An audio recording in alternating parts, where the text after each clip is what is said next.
जय सिया राम। तो आज हमारी कथा रसी को हम श्री नामदेव जी की अंतिम लीला, जो ठाकुर जी ने उनके साथ सबसे अंतिम लीला की, जिसके बाद अब उनका विरह इतना बढ़ गया कि उनसे प्राण संभालने भी भारी हो गए। इतना प्रेम बढ़ा ठाकुर जी के प्रति। ठाकुर जी की कृपा से उतना उन्हें वेदना हुई ना कि ठाकुर जी क्या क्या करते हैं मेरे लिए। मैं कभी सुख नहीं दे पाया ठाकुर जी को, और वे सदा मेरे लिए कुछ ना कुछ करते रहते हैं। आज ठाकुर जी को ये कथा सुनाई जाएगी, नामदेव जी की बहुत ही प्रसिद्ध कथा। जैसे मीराबाई जी की विष लीला बहुत प्रसिद्ध है ना, कि राजन उन्हें विष दिया और वे अमृत बन गया। नरसिंह भगत जी की मायरा बनने की लीला की भात भरा उन्होंने। ऐसे ही नामदेव जी की ये सबसे प्रसिद्ध लीला है, अंतिम लीला है। तो हुआ क्या, फिर से एकादशी के दिन था।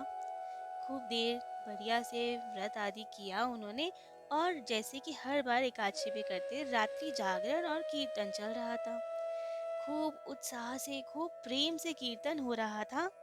इतने में ही उनके पड़ोस का कोई व्यक्ति दौड़ा दौड़ा आया नामदेव जी के पास और कहा, अरे नामदेव जी जल्दी चलिए, देखिए क्या हो गया। अब तो कीर्तन में व्यवधान उन्होंने ध्यान ही नहीं दिया, परंतु वे इनके पास जाके बोला, अरे नामदेव जी आपका घर जल रहा है, देखिए चल के, आपके घर में भयंकर अंगली लग रही है और सब कुछ तहस नहस, पूरा सब जल रहा है।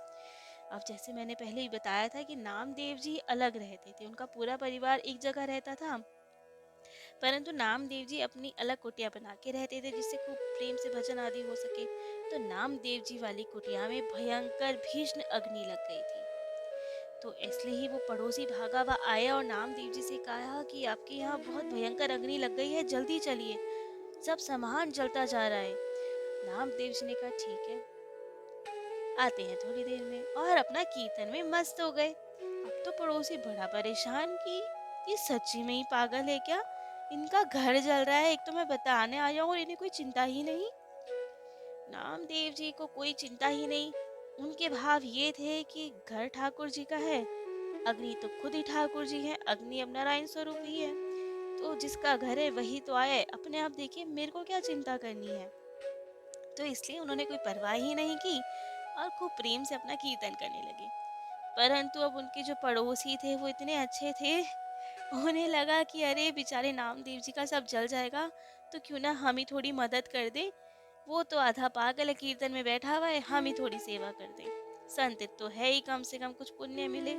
अब तो बेचारे पड़ोसी जान पे खेल खेल के उनके घर के अंदर जाते और जितना हो सकता, जो जो सामान बचा सकते थे वो बचा बचा के लाते। अब खाने का सामान, घी, मेवा जो भी था, बड़े मेहनत करके धीरे धीरे बचा के लाते। अब तो थोड़े समय बाद नामदेव जी का कीर्तन पूरा हुआ और पूरे संत अपने घर गए और नामदेव जी अपने घर की ओर आए, और देखा तो प्रचंड होलिका दहन के जैसे हो रहा था, खूब ऊंची लपटे। नामदेव जी तो देखकर प्रेम विभोर, आज तो मेरे अग्नि नारायण स्वरूप में आए हैं। और तो इतने खुश हुए, कीर्तन स्टार्ट कर दिया, उछल उछल के नाचने लगे, माझा विठल माझा विठल, आज तो अग्नि स्वरूप में आए हैं मेरे विठल, और खूब आनंदित। अब पड़ोसी देख रहे कि इन्हें क्या हो गया, सदमा लग गया या क्या हुआ। अब तो नामदेव जी इतने प्रेम विभोर कि आज तो मेरे ठाकुर जी अग्नि स्वरूप में आए हैं भोग लगाने। और जितने वो पड़ोसी सामान बचा बचा के लाए थे, ये तो उनके गुस्से से देख रही, अरे क्यों लेकर आए हो इसे बाहर। अब पड़ोसी कहे कि भैया सामान बचाने लाए, कह रहे कोई जरूरत नहीं है, ठाकुर जी भोग लगाने आए हैं, सब पाएंगे फिर। और तो ये अपना सारा सामान वहीं अग्नि में अपने घर की ओर उछालने लगे। अरे मेरे विट्ठल ये भी स्वीकार कीजिए, अरे घी भी स्वीकार कीजिए, अरे ये रह गया ये भी स्वीकार कीजिए, और खूब भाव में भरकर सब कुछ झोंकने लगे, क्योंकि इनके लिए तो वो प्रत्यक्ष ठाकुर जी थे अग्नि स्वरूप में। तो पूरा घर का सामान सब चढ़ाए जाएंगे। तो अब तो पड़ोसियों ने कहा कि हम ही गलत थे, ये जो है ये पागल नहीं है, ये तो महापागल भी नहीं है, तो महापागल है। हम ही पागल थे जो इसकी सेवा करने के लिए इतना जान पे खेल के बचा के आए, अब कोई मदद नहीं करेंगे। अब तो सबको इतना बुरा लगा, सबने पंचायत बिठाई और सबने फैसला किया अब नामदेव जी की कभी कोई सहायता नहीं की जाएगी। ठंड के दिन थे, घर जल गया था। सबने कहा अब तो कोई बात नहीं, इन्होंने हमारा अपमान किया, हमने इतनी मेहनत की इनके लिए, इन्हें कोई कदर ही नहीं। तो अब इनका हम छप्पर छाने नहीं जाएंगे, कोई नहीं जाएगा, कोई मदद नहीं होगी। छप्पर छाना मतलब उनकी कुटिया को ठीक से बनाना, उसकी छत बनाना, भूस की छत होती थी जैसे, तो वो छप्पर छाने कोई नहीं जाएगा। निर्णय हो गया कि भाई कोई मदद नहीं करेगा, ना खाने को देगा, ना ओढ़ने को देगा, क्योंकि ठंड का समय था, ना ही इनका छप्पर छाएंगे। अब तो कोई इनसे बात ना करे और इन्हें तो किसी की परवाह भी नहीं, ना करे तो और अच्छी बात है, शांति से कीर्तन करेंगे, इनके लिए तो अच्छा ही था। तो ये तो अब खूब आराम से बैठते, खूब अपना कीर्तन करते। और ठंड तो थी ही, परंतु ठंड में ठिठुरते रहते, अपना कीर्तन करते, ठाकुर जी है तो क्या चिंता, सब बढ़िया है। परंतु अब ठाकुर जी से नहीं देखा गया कि अरे मेरा ये प्यारा सा नामा तो ठंड में बैठा है, उनसे नहीं देखा गया। तो अब किसी दिन नामा जी बाहर थे, कीर्तन कर रहे थे, भक्तों के घर भी कीर्तन करते थे ये। इतने में तो ठाकुर जी ने कहा कि चलो, अपने पार्षदों को उठाया, रुक्मणी जी से बोला कि जरा हम जा रहे हैं। उन्होंने पूछा रुक्मणी जी ने, कहाँ जा रहे हैं आप? तो कहा मेरे प्यारे भक्त ठंड में ठिठुर रहा है, अब मैं जाऊं उसका छप्पर छाने। रुक्मणी जी ने कहा कि आपके भक्त के लिए तो मैं भी चलूंगी। ठाकुर जी ने कहा वहां तमाशा देखने नहीं जाना, सेवा करनी हो तो चलो, वरना नहीं लेके जाऊंगा। अब तो रुक्मणी जी मुस्कुराई, कहा अरे स्वामी, जब आप वहां पे छप्पर छाएंगे, आप वहां सेवा करेंगे तो मैं भी करूंगी। अब तो इन्हें पुराना अभ्यास, क्योंकि श्री राम जी के अवतार में तो चित्रकूट लीला में लखनलाल जी, राम जी, मैया जानकी सब यही करते थे। अपनी पर्णकुटी बनाई थी उन्होंने, जब पंचवटी में थे तब भी, चित्रकूट में थे तब भी। राम जी, लखनलाल जी सब गोल भी मिलके घर बनाते थे, छप्पर छाते थे। और माता जानकी वहाँ खूब सुंदर से वेदिका बनाती थी, जिसमें सारे संत बैठे, तुलसी जी लगाती थी, पूरी लिपाई करती थी। तो वही तो अभ्यास था ही इन्हें। तो ठाकुर जी मुस्कुराए कि चलो पुराने दिन याद करते हैं। और ठाकुर जी आए, रात में जब नामदेव जी कीर्तन कर रहे थे कहीं और, रात में आए और बस स्टार्ट हो गए। अब तो नामदेव जी कीर्तन में मग्न, और यहाँ ठाकुर जी छाने लगे नामदेव जी के लिए छप्पर। खूब सामान लेकर आए और बढ़िया से छप्पर तैयार करने लगे। रुक्मणी जी उनकी हेल्प कर दी, कभी बल्ली पकड़ाती उन्हें, कभी भूसा पकड़ाती, कभी रस्सी पकड़ाती, कभी डंडा लगाती, और खूब प्रेम से दोनों ने मिलकर खूब सुंदर छप्पर छाया। अब ठाकुर जी कुछ ठान ले तो क्या, उनके पार्षद कहते भी कि प्रभु आपकी तो संकल्प शक्ति है, आप तो इशारा करें तो यूं ही बन जाएगा। लेकिन ठाकुर जी ने कहा नहीं, जब मेरे भक्त स्वयं मेरी सेवा करके प्रसन्न होते हैं तो मैं भी तो वैसा ही हूँ, मुझे भी अपने हाथों से अपने भक्तों के लिए कुछ करने में ही आनंद आता है, चुटकी बजा के कुछ नहीं करना मुझे। तो ठाकुर जी ने अपने हाथ से उनका छप्पर छाया। फिर रुक्मणी जी को बताया कि देखो ये दीवार कितनी काली हो गई सारी।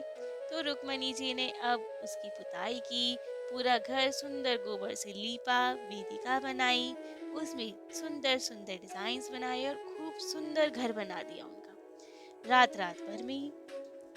अब तो जो देखे वो हैरान कि इतना सुंदर घर कैसे हो गया ये। रात में तो सब सो रहे थे, किसने देखा ही नहीं था। सुबह तो ठाकुर जी जा चुके थे घर बना के, जो उठे वही कि इतना सुंदर घर कैसे हो गया।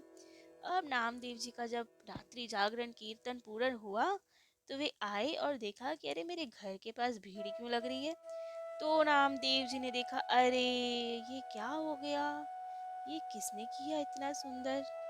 अब नामदेव जी तो जानते ही हैं उनके ठाकुर जी कैसे हैं, जब कोई साथ था ही नहीं तो ठाकुर जी ही तो हैं साथ, उन्हें समझ से देर नहीं लगी कि ये लीला तो ठाकुर जी करके गए। अब तो वे बहुत रोए कि ठाकुर जी आप ऐसा क्यों करते हैं, मैंने अभी तक जब से जन्म लिया आपको सदा ही कष्ट दिया है, हमेशा आपको कष्ट दिया, कभी सुख नहीं दिया। मेरे कारण कभी आपको मंदिर घुमाना पड़ता है, कभी मेरी छुरी देख के डर कर आपको आना पड़ता है भोग लगाने, कभी मेरे लिए राका बाका के पास जाना पड़ता है, पूरे वन में घूमना पड़ता है।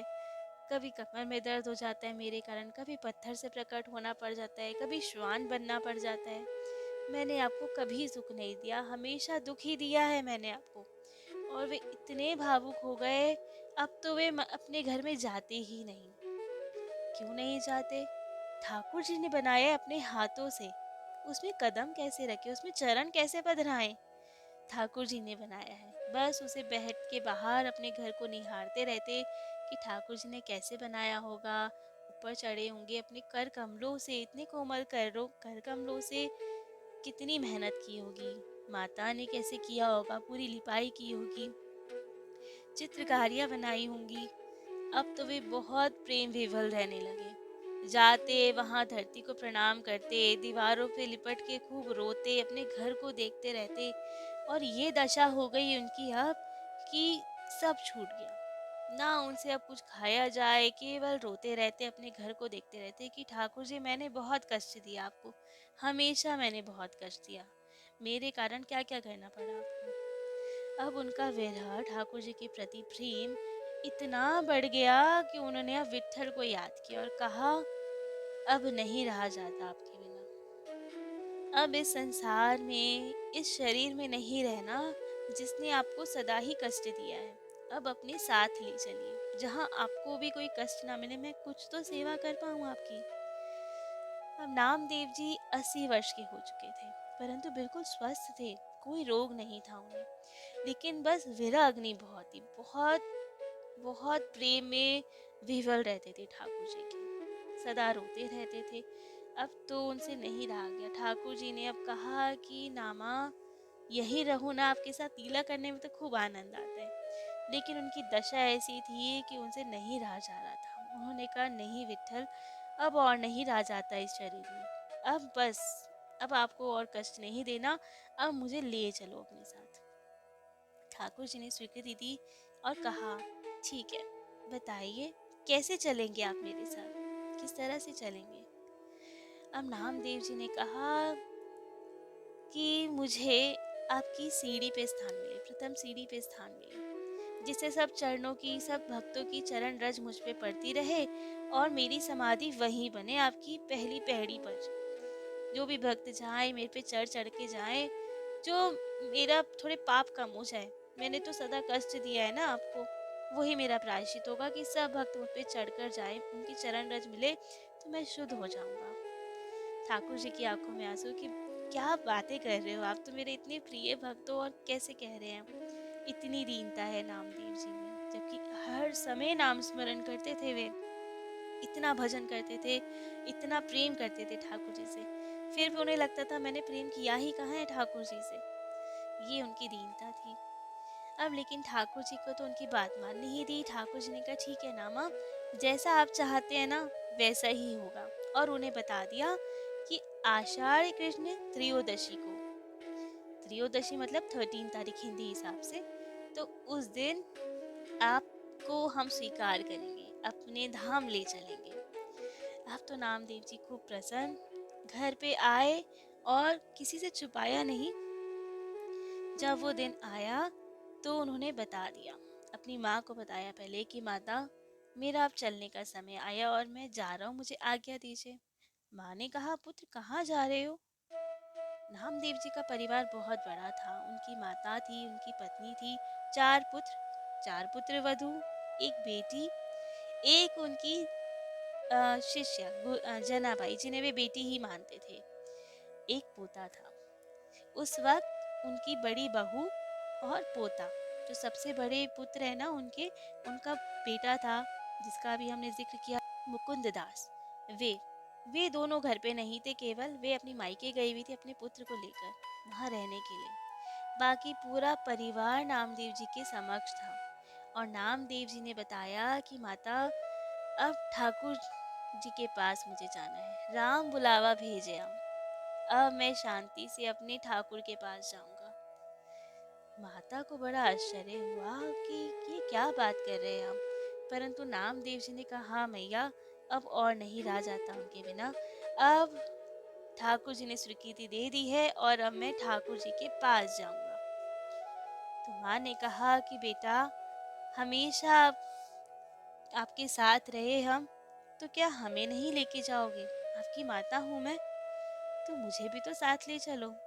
माता नहीं मानी तो नामदेव जी ने कहा ठीक है मैया, आप भी चलिए साथ। आगे गए तो पत्नी मिली, पत्नी को बात बताई। पत्नी ने भी यही कहा कि 7 वचन दिए हैं आपने, अब हमें छोड़कर कैसे जाएंगे, हमें भी साथ जाना है। नामदेव जी ने उन्हें भी स्वीकृति दी। आगे गए तो चारों पुत्र आए, तीनों पुत्र वधू, क्योंकि एक तो गई हुई थी मायके, वे भी नहीं माने कि आपके बिना हमें भी नहीं रहना, ठाकुर जी के पास हम भी चलेंगे साथ में। हमने भी भजन किया है आपके साथ, आपने हमें जो सिखाया, तो अब अंत फल यही है कि ठाकुर जी की प्राप्ति करनी है। तो पिताजी आप हमें भी ले चलिए, हमें भी ठाकुर जी की प्राप्ति करवाइए। नामदेव जी ने उन्हें भी स्वीकार किया कि ठीक है, जब आप नहीं मान रहे तो आप भी चलिए हमारे साथ। पुत्री गोपाली, उन्होंने भी कहा कि अब मैं भी अपने सच्चे भाई के पास ही रहूंगी, मैं यहाँ क्या करूंगी।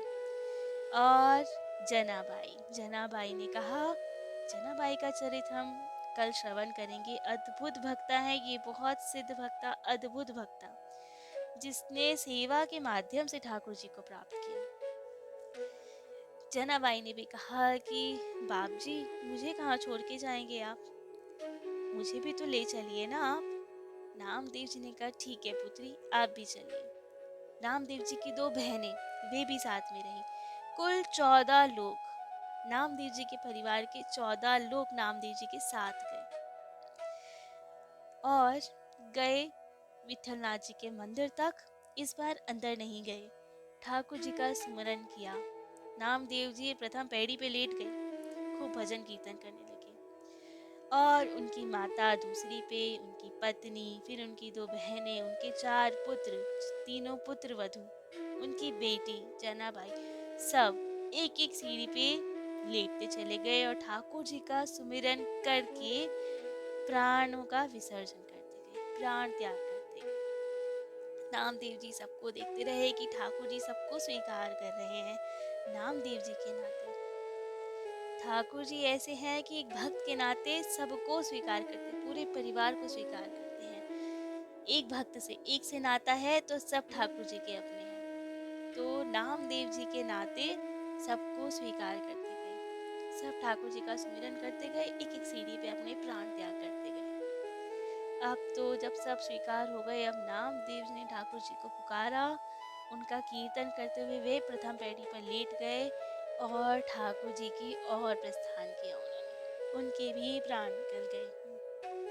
केवल ठाकुर नामदेव जी की बड़ी बहू और उनके पोते ये रह गए। ये भी शायद ठाकुर जी की लीला ही हो, जिससे कि नामदेव जी का वंश चलता रहे। आज भी पंढरपुर में वही मुकुंद दास जी का वंश चल रहा है, 16वीं पीढ़ी है उनकी। वहाँ भी अभी भी वो नामदेव जी के ठाकुर श्री हरिदेव जी हैं। जनाबाई जी का स्थान है, खूब अद्भुत है वो एरिया, मंदिर अद्भुत है। वहाँ पे अभी भी वो 14 सीढ़ियाँ हैं जो नामदेव जी की समाधि स्थल है, उनके 14 फैमिली मेंबर्स, सबके वो स्थान, वो सीढ़ियाँ हैं। नामदेव जी तो चाहते थे कि हमारी ऊपर सबकी रज पड़े, पर भक्त के ऊपर कौन अपनी चरण पधराएगा। तो वो सीढ़ियाँ अभी भी सुरक्षित रखी गई हैं। उनकी समाधि स्थल को पायरी कहा जाता है। अब तो वो सोने से मढ़ दी है 14 सीढ़ियाँ, और साइड से रास्ता बनाया गया है। सब भक्त जाते हैं उस पायरी को, वहाँ सबको प्रणाम करते हैं, फिर विठलनाथ के दर्शन करने जाते हैं। पहले भक्त को प्रणाम, फिर ठाकुर जी के दर्शन। खूब प्रेम से सब उनको प्रणाम करते हैं। शायद कईयों को नहीं भी पता होता कि ये 14 सीढ़ियाँ क्यों हैं यहाँ पे, लेकिन वे श्री नामदेव जी की और उनके समस्त परिवार की समाधि स्थल है। बहुत सुंदर स्थान है।